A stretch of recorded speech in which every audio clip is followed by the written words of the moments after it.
Alright, good morning grade 12s. What we're going to be looking at today is continuing with our probability density functions, but then we're also going to be having a look at the cumulative distribution function. Alright, example 3 is where we're starting today, and it begins by saying, given that the following functions are probability density functions, determine the value of A in each function. And I guess the key word there is that you've been given that they're probability density functions. You don't need to prove it, but what it means is you can actually use the information that you know about a probability density function in order to solve for an unknown. So we know that for a probability density function, our function has to be greater than or equal to 0, and we also know that our integral of that function with respect to x has to equal 1. Okay, so if we were going to be looking for the value of a, let's have a look at what's happening with this function at 0. So when x is equal to 0, we actually get that it's a times 1, and we know that that has to be greater than 0. And at 4, we also get that the value of the function is a times 9. And that also has to be greater than 0. So therefore we know that a is going to be greater than 0.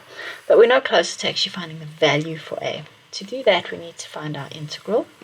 So we're going to integrate from 0 to 4 of a x take 1 squared dx. And we know that that has to equal 1. The a can come out because it is a constant. X take 1 squared dx equals 1. And we can integrate x take 1 squared, so it becomes x take 1 cubed over 3 from 0 to 4, and that has to equal 1.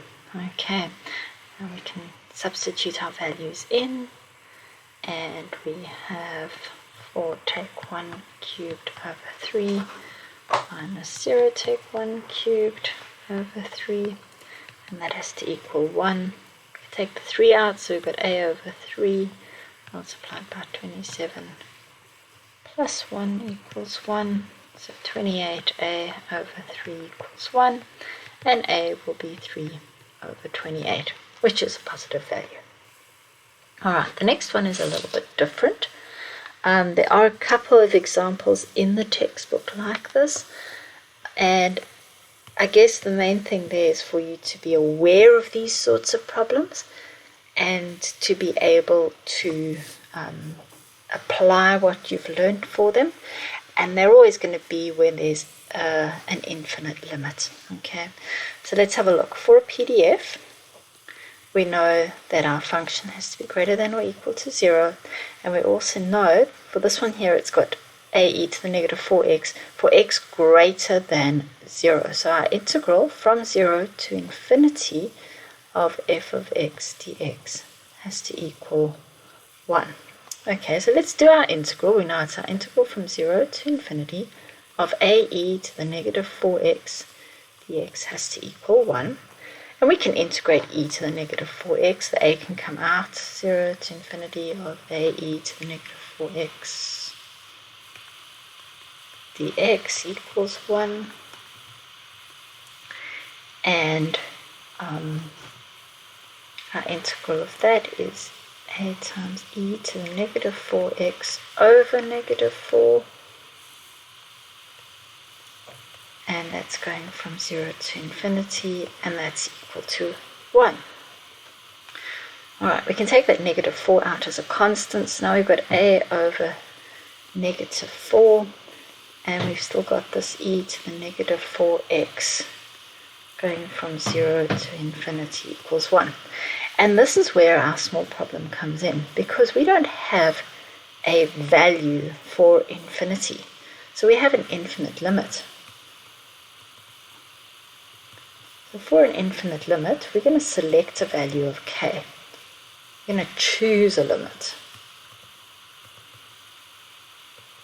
And we're just going to substitute that in and have a look what happens when k behaves as though it was infinity.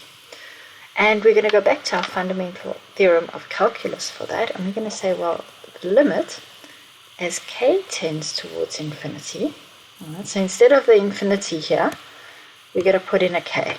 Alright, so we're going to say that over there, we're going to make it a k. So as k tends towards infinity, we're actually going to have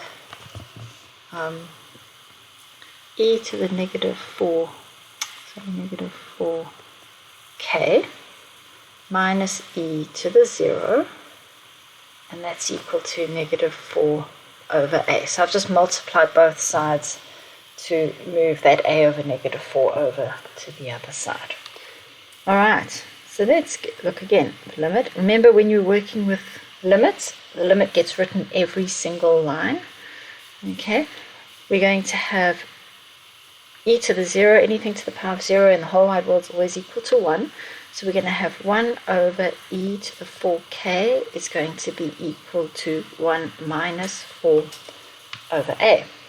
Alright, but have a look here. As k tends to infinity, okay, 1 over e to the 4k becomes smaller and smaller and smaller. So e to the 5 million gets smaller and smaller and smaller and gets closer to 0.